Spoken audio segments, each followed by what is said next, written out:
Studio with us. Undisputed coming up next. Jenna, back to you. All right, Jenny, thanks. Time now for Say What? Greg Popovich has not been shy about taking shots at his newest assistant, Tim Duncan. Now Duncan's former teammate, Steve Kerr, is joining in on the fun. Say what? Tim's going to run the show down there. He's already told the rest of the staff that he's the only one who's not fireable on the staff. And he's right. Pop can't fire Tim Duncan. Think about it. The rest of the guys are all expendable. So Tim's going to walk in there and basically, he probably won't even do anything. He'll probably just sit on the bench and sip tea. Tim Duncan doesn't know a lick about coaching. I don't even know why he hired him. But, you know, he's given me a paycheck for 19 years, so I was kind of obliged to pay him back. That's great. I'm most excited to see what Duncan's going to wear on the sideline, man. Duncan was never a suit and tie guy. Now, they don't make you wear ties in San Antonio. But what the wardrobe's going to be, what the relationship's going to be. Jean shorts and some Tevas. Well, that's how he won the league. Wore when he won the league MVP. Yeah. And Coach Pop, by far, has the most diverse coaching staff. Yes. In the last 5 years, a couple years ago, hired Becky Hammond there, Yep. first female on the NBA bench. She coaches in the summer league. Now bringing Tim Duncan back. Man, that's inclusion right there. Minorities, everyone's got a speaking voice there with Pop. Love it. Good It's a stuff. great point. All right, let's get back to the NFL. Over the weekend, Tom Brady reportedly got a 2-year, $70 million extension. Sounds great. $35 million a year for 2 years, seemingly, right? Well, fast forward to Monday when more details about the contract were released. It turns out Brady will actually be a free agent after this season because the 2 years void after the 2019 season. Here's what Brady had to say about his future. It's really the reality for most guys in the NFL. You know, I don't want to think that I'm any different than everyone else. Like, football's a tough business. It's a production business. And, you know, I'm ready to go this year, and that's really what matters. And that's where my focus is. It's a unique situation I'm in, you know. I'm 20th year with the same team and, you know, be 42 years old. So pretty much uncharted territory, I think, for everybody. And, you know, I'm going to go out there and do the best I can this year and see what happens. It is what it is. That's a good line. So whoever said it, it's very pertinent. So, like I said, there's a lot of guys who have, you know, 1 year left on their contract. You know, so the situation, I got 1 year to go, and we'll see what happens. 1 year, CC. That's all we got left for Tom Brady, maybe. What does it tell you about the future of Brady and the Patriots? Well, it says at this point, he just turned 42, that they're doing the right thing. We can't predict, because we couldn't predict how he was going to feel at 42 when he was 38. We thought around 40, he was going to hit a wall. Some people went out there, made proclamations, Nick, and then you end up making on Tom Brady's show. Yep, that's totally I preferred to wait and see. Also, I knew from technology, I know the way these guys are eating. I know the money's there. I know the game is easier than it's ever been. So now we have the desire. There's a reason why Marino quit. His legs, he couldn't move anymore. There's a reason why Elway quit. He couldn't move anymore. His legs were shot. Peyton Manning, his neck surgery. He was losing velocity on his fastball every single year. There's a reason why these guys. Tom hadn't had that. With the rule changes, they made the game easier for these veteran quarterbacks. He's been to 3 straight Super Bowls. Why would he quit?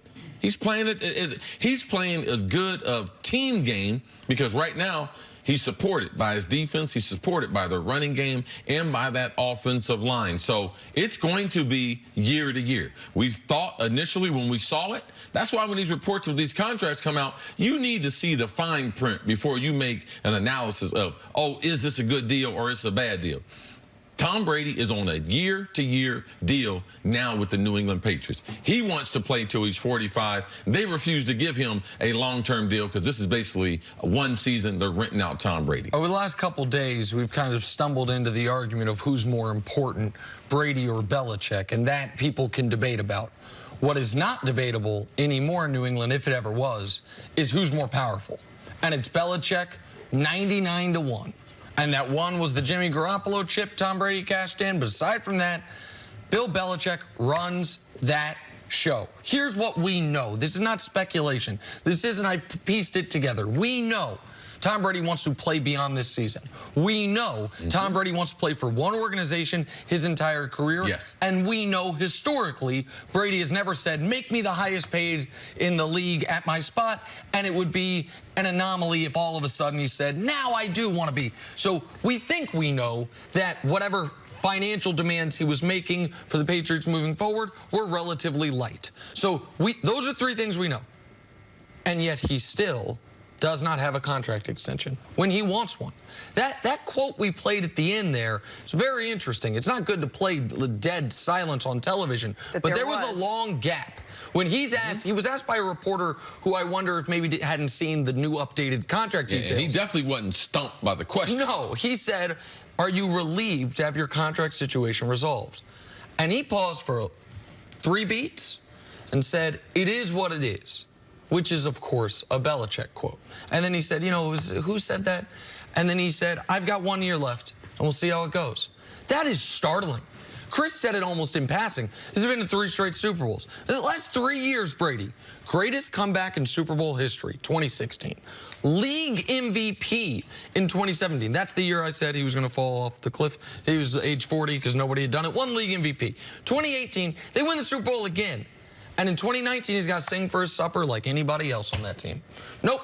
We did not have to go out and pay you like Stephon Gilmore, entice you to come here. You're already here. So why would we give you a guarantee if you can't force our hand? Yeah, we'll give you an extra $8 million. So we'll nudge you 1 million ahead of Nick Foles for next year. But you're going to say, and we'll save $5.5 million against the cap. It is startling to me, and maybe this is part of Belichick's greatness, that there are no sacred cows. There are no, maybe a better term would be sacred goats, because Tom Brady is the universally accepted GOAT, and he does not know if he will be on the Patriots a year from now. That's unbelievable. Is it in the realm of possibility that perhaps Belichick at some point wants to see if he could go out and win without Tom Brady there? With this big debate of who's more important, Belichick or Brady, maybe he'd like to see this end the way it ends and he can continue coaching and see if he's the actual GOAT there, to see if he can win without him. And every person has an ego, but Belichick coaches and runs a program without an ego, because it's about the best way to get what they want done. We had Troy Vincent here talking. He said, man, I love New England. I love watching them. You look at them, you look at the game, you're like, they're not that good, they're not that talented. But then all of a sudden you look down and you wonder, man, I got all these paper cuts. I'm in a pool of blood. They're trying to win. All right? If they want to run it 50 times, throw it 50 times, he does not care. He wants to win. People have created this narrative as far as, oh, can he win without Brady? Oh, he's never won without Brady. Yeah, that's true. But he got 6 rings. 6 as a head coach, 8 as a coach, so he's a pretty good coach. So, no, that's not in his mind. Oh, I'm going to force Brady out. That's ego, and he does not coach with an ego. I think Bill Belichick will want Tom Brady to be his quarterback up for as long as and up until the very moment that he thinks Tom Brady does not help them win in proportion to the money he's making. And that moment, and not a day later, he would want to be able to cut ties, because he's that calculating about it. And this type of contract allows him to do that. Now, I know there's some belief that Brady can go to the one person Belichick answers to in Robert Kraft. I think that is a little misguided in this regard. Nobody knows Belichick's full contract details. Nobody knows exactly what he makes except for his highest paid in the league. My guess is, written on his contract is full control of the roster in black and white. Even if it's not in there. It's in there. Right. Correct. That's what he's doing. That's what he's doing. And my guess is what Robert Kraft knows is, man, I forced this hand a bit on the Garoppolo thing. If I were to go to Bill Belichick and say, I talked to Tommy, we need to extend him, Belichick could walk. And while we're talking about could Tom play for another 2, maybe 3 years, Belichick might coach another 10. And the Patriots, the best move they ever made, some people would say was drafting Tom Brady. Other people would say what you say. It was trading a pick for Bill Belichick. And the longevity of that and the ability for Belichick to not... He has the leverage on his boss in this regard. If I walk today, 29 teams offer me a job tomorrow, including teams with great head coaches. You want that? or do you want to let me run this operation the way I've run it? That's the position Brady and the Patriots find themselves in. All right, let's move on to the Dallas Cowboy news. Back to some breaking news. Jane Slater reporting this morning that the Cowboys have offers out to Dak, Zeke, and Amari that would make each a top 5 highest paid player at the respective position. More breaking news now. Josina Anderson is reporting that Ezekiel Elliott actually told the Cowboys back in January that he would not play this season without a new deal. All right, Nick, what is your reaction to the latest update here? Well, Josina's an excellent reporter, and she usually has very good relationships with the players' side of things, more so than the management side of things. So one could imagine this coming from either Zeke or Zeke's agent, maybe in response to the Jane Slater report, which seemed to come from the Dallas Cowboys side of things. If he told them that in January, that makes Stephen Jones' quotes in May all the more curious. Because Stephen Jones, in May, ostensibly with this information, said, yeah, we know Zeke's contract's going to have to start at Todd Gurley's, but he also said, but we've got a couple years, not a couple months, to get this done. So maybe they thought Zeke was bluffing. Maybe the instant later in May at the not the Vegas, but at the music festival, wherever that was, is playing into it. I don't know. But if Zeke is honest about that, if he's really not going to play, or at least believes he's not going to play this season without a new deal, and he expects that new deal to surpass Todd Gurley's, then you get to the very real possibility that Zeke is not going to be playing for the Dallas Cowboys week 1 against the New York Giants. I thought that. I took Zeke serious. I didn't take him to be bluffing. And it's behind the scenes. It was rumored that he had told the Dallas Cowboys, and to me, the most significant thing besides telling them was not showing up, because that's when he utilized his leverage. So I'm not going to be there. You can go ahead and prepare without me. Now, they can find him every day. I would take Zeke at his word. I wouldn't be surprised if the Cowboys started week number 1 and Ezekiel Elliott was still somewhere else besides being on the sideline. I believe Amari and Dak's contract. Dak is the priority. He will be signed before they start the season. They will go through the beginning stages with Amari Cooper. They might sign him for the end of the season. I don't expect Amari to get signed before the season, and I don't expect Zeke to be there unless he gets signed. Well, if Zeke doesn't sign, Dak better jump on that deal that was handed to him, because so much of what Zeke does affects and impacts Dak Prescott on that field. Well, this is where the Cowboys have to make a very difficult decision, and it is the type of difficult decision that general managers and front offices have to make in any cap sport, which is this year intrinsically more valuable than future years? Meaning the year we're sitting in right now, do we put, because it's here right now, and we know what the team is right now, and we have some certainty, we know what our schedule is, we know what the injuries across the league are at the moment, we have all this information. Is this year a higher priority than the 2021 or the 2024 or any future season? If it is, then you bite the bullet and you pay even if you feel it's a slight overpay. If it's not, then this thing goes to the wall. And then we get to September and Zeke's still in Cabo, and we see if anybody blinks. Because the Cowboys clearly have determined behind the scenes what they think Zeke's fair value is. He disagrees. If at some point they come to an agreement, it's either because he caves, Chris is saying he doesn't think he's going to, or because the Cowboys say, screw it, add a little more, add a couple more million, just get him here. Just like bidding on a house. Yep. Like, man, can't lose the house, just more. That's a dangerous way to run business, and it's one of the things the Cowboys have done a good job of getting away from over the last few years as they've gotten their salary cap in order. But they now have a player who's the best player on their team pushing them to the wall on this. I don't come from the theory you guys come from as far as Dak must sign this deal.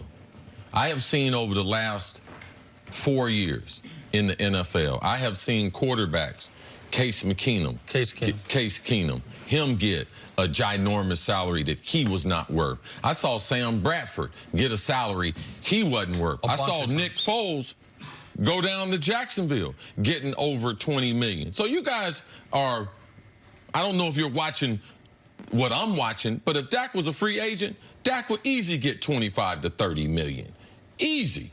That's easy. As a free agent, Dak Prescott, Oh, yeah, he's a winner in this league. If Nick Foles can get that, if those other quarterbacks can get plus $20 million, you can believe that Dak, if he was an unrestricted free agent, would be in the upwards of 20 and close to 30 million a year. But for Dak, it's the question is the opportunity cost. The opportunity cost of this year playing at $1 million. So now we've got to add that lost money there. Next year, not being an unrestricted free agent, being franchise tagged, which would put him in the top 5 for a singular season, having to play those 32 some odd games that you accurately said last segment, you couldn't pay me all the money in the world to go drop back 40 times behind any offensive line. Like, so if Dak were in a position where if he turns this down, in a month he hits open free agency, then I would agree, but that's not where he's at. Since Dak became the starter in 2016, there's only one quarterback that's won more games. That's Tom Brady. Tom Brady's won 35. In the regular season, Dak has won 32.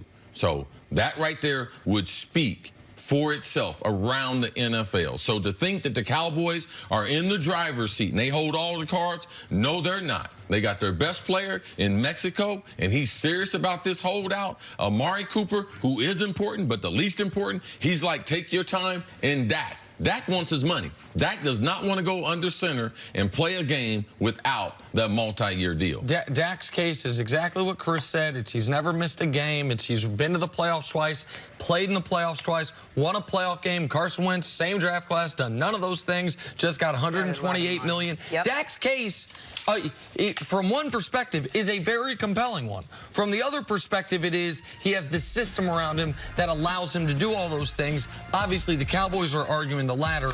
He's arguing the former. There are far more layers to this that we don't know about. I'm sure much more to be